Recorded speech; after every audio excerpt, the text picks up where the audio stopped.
Good morning, everybody.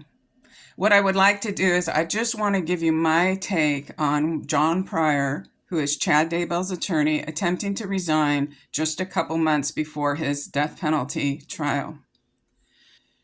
Now, if you haven't been paying attention to this case, you should please check out my playlist on Lori Vallow Daybell. I did about a dozen readings in the 4 months prior to Chad Daybell being arrested, and the bodies of the children were in his backyard.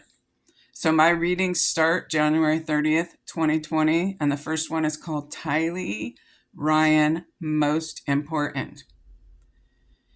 4 months later, on June 9th, 2020, the children were found in Chad Daybell's backyard.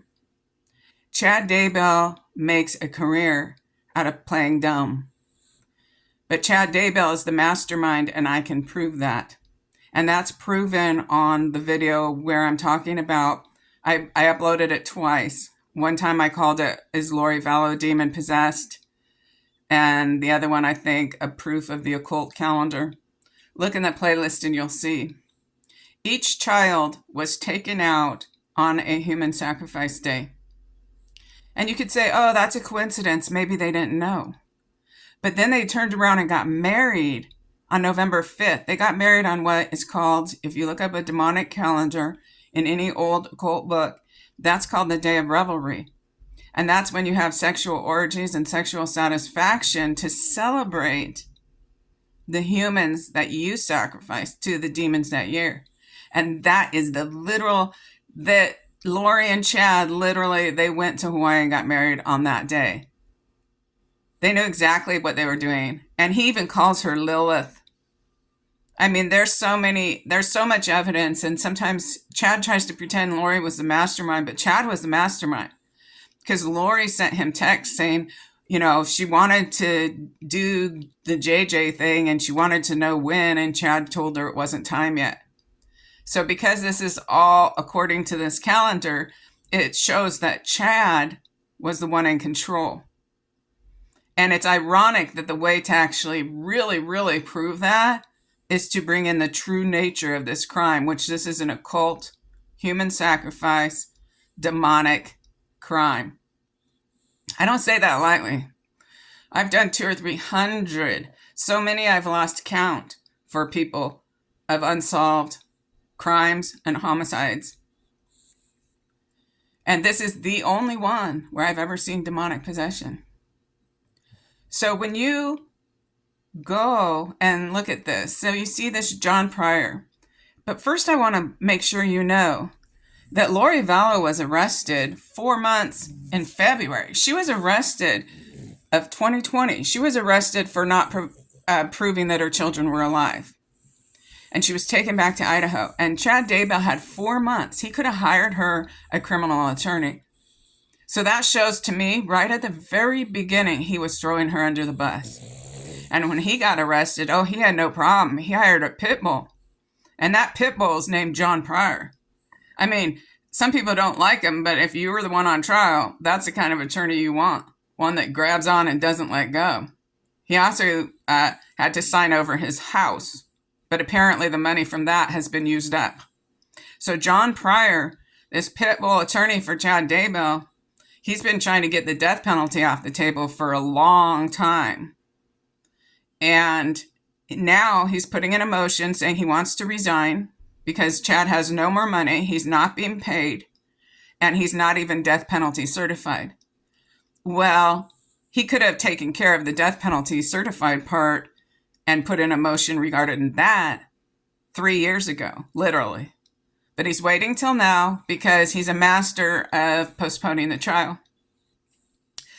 Yet, whether that's true or not, he has a valid point. He's not even qualified to represent Chad Daybell in a death penalty case. In fact, it's 2 separate trials. One is to see if you're guilty and one is to see if you deserve the death penalty, in a way. And that's how he writes it up. He also says that the state has 5 attorneys working for them. And he said he cannot fight 5 attorneys with 0 money, 0 time, no money to pay anybody to help him.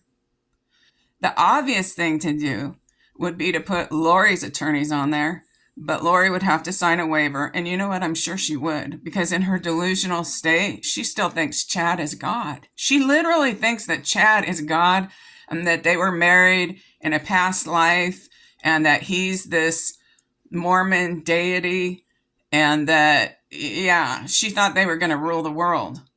But she also very likely, she definitely had a delusional psychosis. I'm not a psychiatrist, so I can't diagnose. But her father was schizophrenic. Her sister clearly, before her death, was schizophrenic. Not the sister that's alive, but a different one.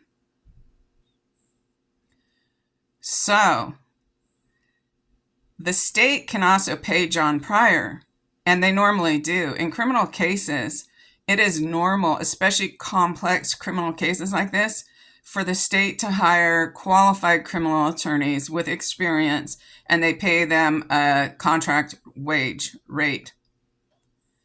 Even saying that, though, John Pryor is saying even if they did that, he's not death penalty certified. He's not even qualified to do this. And he said the state has 5 attorneys and that he should just be resigned. I would be really surprised if Judge Boyce let John Pryor resign, but I can see his point. And the judge can either take the death penalty off the table, which they did at the last minute with Lori as well, and proceed with trial and also pay John Pryor and probably pay for him to have an assistant. Or he could assign Lori's lawyers to help him if Lori agrees. But that's how it's going.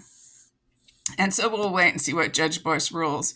If you are paying attention to this case, I'm telling you, you don't even know the story of this case unless you've listened to my readings. And unless you've watched my upload about the demon possession of Lori Vallow, you literally don't have a clue. You really don't have a clue of what's going on in this case. All the interviews in the world of random fringe people are not going to tell you what happened in this case. I can't really say I'm the only living witness, but I'm the only living witness that wasn't involved. So I would really encourage you to check out my Lori Vallow playlist. If you follow this case, go back to a reading January 31st is when I uploaded it, 2020, 4 months before the kids were found. It wasn't long before I was contacted by family members, and I proceeded to do readings for family members, friends, and former friends of both the victims and the perpetrators. In addition to that, on those readings were very intense because I was connected and receiving thought transfers from Lori, from Alex, from Chad, from Tylee, and from JJ. And I had Tylee Ryan and her stepfather, Charles Vallow, who they did not get along in life, but once the first time Tylee came through, they were together every single time. Joe Ryan was frequently here. Tylee Daybell was frequently here. Another victim, that was Chad Daybell's wife. You've got to listen to these readings. If you want to know, if you actually want to know what actually happened in this case, you do not know unless you've listened to those readings. I was connected to her mind while she was doing what she was doing. It's very intense and not for the faint of heart. And it is talking about very serious crime. So if things like that upset you very easily, the one to watch is February 14th, the psychic overview. So I made that one so family could listen if they wanted to know without having to hear about all the horrible, gory, details that might benefit law enforcement if they listened, which they did. And I thank you. I thank you for taking me seriously. Also, I wrote an essay about how my work on that case proves the afterlife. You can actually download that for free on a website called LoriVallowDaybell.com. And till the end of the month on my other website, psychicseraphina.com, but I'm changing to a new website soon. It's 80 pages.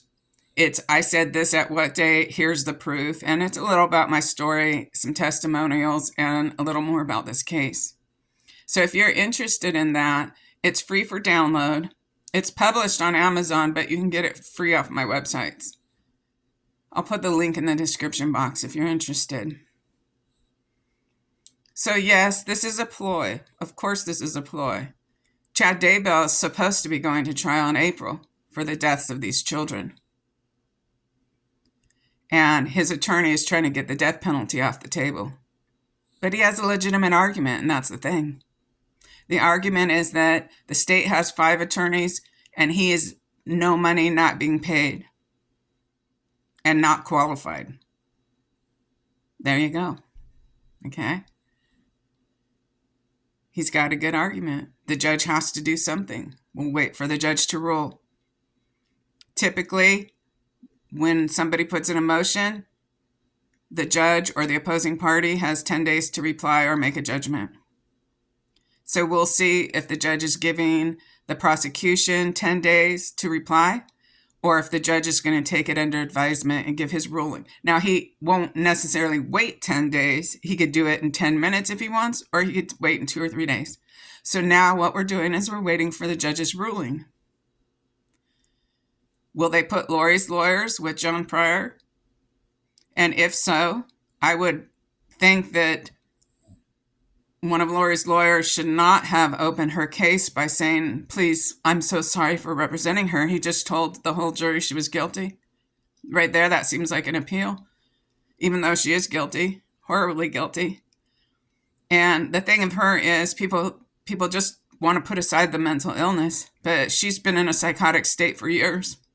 And because of her good looks, she, flowed through life. Because people do things based on looks all the time, and we all know that. Anyway, I'm off to the farmer's market with Rocky today.